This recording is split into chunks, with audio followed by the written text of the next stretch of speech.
বছর বছর কেক কাটো এইভাবে। মঙ্গনিসের তাতে ভালো লাভ হবে। আর খুব সুন্দর হয়ে যাও প্রত্যেক বছর।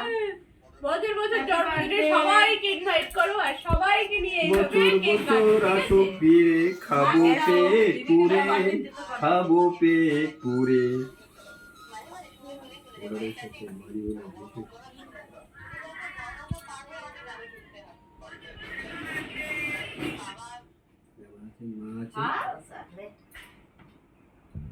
এ মা বলতে আমারই ফোনে মারতে তোদের যত ও নারে দিয়ে খাওয়ার ইচ্ছা নেই, ও জন্মদিন করতে যে কোনো ইচ্ছা নেই। দক্ষিণেশ্বরে গেল ঘুরতে, না না মোটা খাইয়ে তো পেট ভরবে। দক্ষিণেশ্বরে ঘুরতে গেল আর আমরা বাড়িতে কেক কাটলাম, তখন মনে মনে ইচ্ছা নেই। এই কেন দিস ওর মুখের মধ্যে জানিস না এ হয়েছে কি বল? কিন্তু দেও কোন দে ফাজলাম আমার একদম না ওর মুখ ওর